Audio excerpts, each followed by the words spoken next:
حضور اکرم صلی اللہ علیہ وسلم کے طائف کے سفر کا قصہ۔ نبوت مل جانے کے 9 برس تک نبی اکرم صلی اللہ علیہ وسلم مکہ میں تبلیغ فرماتے رہے اور قوم کی ہدایت اور اصلاح کی کوشش فرماتے رہے، لیکن تھوڑی سی جماعت کے سوا جو مسلمان ہو گئی تھی اور تھوڑے سے ایسے لوگوں کے علاوہ جو باوجود مسلمان نہ ہونے کے آپ کی مدد کرتے تھے،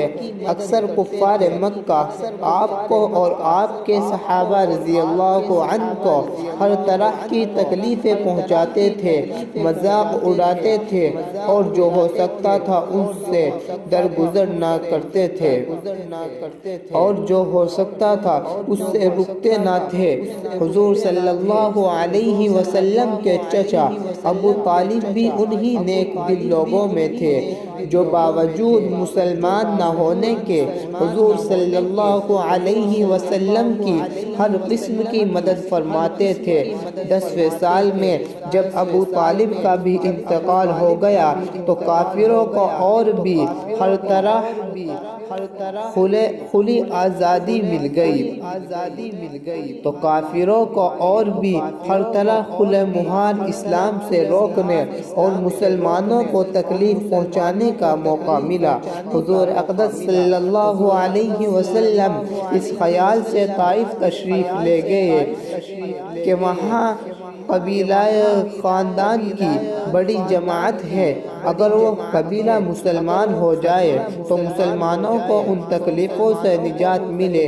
اور دین کے پھیلنے کی بنیاد بڑھ جائے۔ وہاں پہنچ کر قبیلے کے 3 سرداروں سے جو بڑے درجے کے سمجھے جاتے تھے گفتگو فرمائی اور اللہ کے دین کی طرف بلایا اور اللہ کے رسول کی یعنی اپنی مدد کی طرف متوجہ کیا، مگر ان لوگوں نے بجائے اس کے کہ دین کی بات کو قبول کرتے یا کم سے کم عرب کی مشہور مہمان نوازی کے لحاظ سے ایک اجنبی مہمان کی خاطر مہمان نوازی کرتے صاف جواب دے دیا اور نہایت بے توجہی اور بد اخلاقی سے پیش آئے۔ ان لوگوں نے یہ بھی گوارا نہ کیا کہ آپ یہاں قیام فرما لیں۔ جن لوگوں کو سردار سمجھ کر بات کی تھی کہ وہ شریف ہوں گے اور مہذب گفتگو کریں گے، ان میں سے ایک شخص بولا کہ آپ ہی کو اللہ نے نبی بنا کر بھیجا۔ دوسرا بولا اللہ کو تمہارے سوا کوئی اور ملتا ہی نہیں تھا جس کو رسول بنا کر بھیجتے۔ تیسرے نے کہا میں تجھ سے بات کرنا نہیں چاہتا، اس لیے کہ اگر تو واقعی نبی ہے جیسا کہ دعویٰ ہے تو تیری بات سے انکار کر دینا مصیبت سے خالی نہیں، اور اگر جھوٹ ہے تو میں ایسے شخص سے بات کرنا نہیں چاہتا۔ اس کے بعد ان لوگوں سے نا امید ہو کر حضور اکرم صلی اللہ علیہ وسلم نے اور لوگوں سے بات کرنے کا ارادہ فرمایا کہ آپ تو ہمت و استقلال کے پہاڑ تھے، مگر کسی نے بھی قبول نہیں کیا، بلکہ بجائے قبول کرنے کے حضور صلی اللہ علیہ وسلم سے کہا کہ ہمارے شہر سے فوراً نکل جاؤ اور جہاں تمہاری چاشت کی جگہ ہو وہاں چلے جاؤ۔ حضور صلی اللہ علیہ وسلم جب ان سے بالکل نا امید ہو کر واپس ہونے لگے تو ان لوگوں نے شہر کے لڑکوں کو پیچھے لگا دیا کہ آپ کا مذاق اڑائیں، تالیاں پیٹیں، پتھر ماریں، حتیٰ کہ آپ صلی اللہ علیہ وسلم کے دونوں جوتے خون کے جاری ہونے سے رنگین ہو گئے۔ حضور اقدس صلی اللہ علیہ وسلم اسی حالت میں واپس ہوئے۔ جب راستے میں ایک جگہ ان شریروں سے اطمینان ہوا تو حضور صلی اللہ علیہ وسلم نے یہ دعا مانگی، اے اللہ تجھی سے شکایت کرتا ہوں، میں اپنی کمزوری اور بے کسی کی اور لوگوں میں ذلت و رسوائی کی۔ اے ارحم الراحمین، تو ہی ضعفاء کا یعنی تو ہی کمزوروں کا رب ہے اور تو ہی میرا پروردگار ہے۔ تو مجھے کس کے حوالے کرتا ہے؟ تو مجھے کس کے سپرد کرتا ہے؟ کسی اجنبی بیگانہ کے،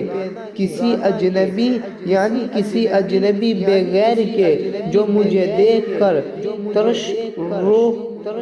ہوتا ہے، جو مجھے دیکھ کر ناخوش ہوتا ہے، کسی اجنبی کے جو مجھے دیکھ کر ناخوش ہوتا ہے اور منہ چڑھاتا ہے، یا کہ کسی دشمن کے جس کو تو نے مجھ پر قابو دے دیا۔ اے اللہ، اگر تو مجھ سے ناراض نہیں ہے تو مجھے کسی کی بھی پرواہ نہیں ہے۔ تیری حفاظت مجھے کافی ہے۔ میں تیرے چہرے کے اس نور کے طفیل،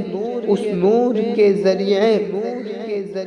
جس سے تمام اندھیریاں روشن ہو گئی اور جس سے دنیا اور آخرت کے سارے کام درست ہو جاتے ہیں،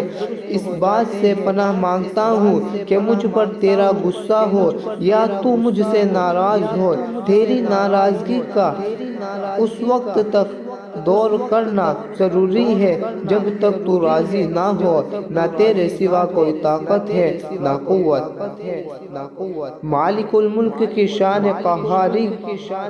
اللہ کے غضب اور غصے کی شان کو اس پر جوش آنا ہی تھا کہ حضرت جبرائیل علیہ السلام نے آ کر سلام کیا اور عرض کیا کہ اللہ تعالیٰ نے آپ کی قوم کی وہ گفتگو جو آپ سے ہوئی سنی اور ان کے جوابات سنے، اور ایک فرشتے کو جس کے متعلق پہاڑوں کی خدمت ہے آپ کے پاس بھیجا ہے کہ آپ جو چاہیں اس کو حکم دیں۔ اس کے بعد اس فرشتے نے سلام کیا اور عرض کیا کہ جو ارشاد ہو میں اس کی تعمیل کروں، میں اس حکم کو پورا کروں۔ اگر ارشاد ہو تو دونوں جانب کے پہاڑوں کو ملا دوں جس سے یہ سب درمیان میں کچل جائیں، یا اور جو سزا آپ تجویز فرمائے یا جو سزا آپ پسند فرمائے۔ حضور صلی اللہ علیہ وسلم کی رحیم و کریم ذات نے جواب دیا کہ میں اللہ سے اس کی امید رکھتا ہوں کہ اگر یہ مسلمان نہیں ہوئے تو ان کی اولاد میں سے ایسے لوگ پیدا ہوں جو اللہ کی بندگی کریں اور اس کی عبادت کریں۔ فائدہ یہ ہے اخلاق اس کریم ذات کے جس کے ہم لوگ نام لیوا ہیں کہ ہم ذرا سی تکلیف سے کسی کی معمولی سی گالی دے دینے سے ایسے بھڑک جاتے ہیں کہ پھر عمر بھر اس کا بدلہ نہیں اترتا۔ ظلم پر ظلم اس پر کرتے رہتے ہیں اور دعویٰ کرتے ہیں اپنے محمدی ہونے کا، نبی کے فرما بردار بننے کا۔ نبی کریم صلی اللہ علیہ وسلم اتنی سخت تکلیف اور مشقت اٹھانے کے باوجود نہ بددعا فرماتے ہیں نہ کوئی بدلہ لیتے ہیں۔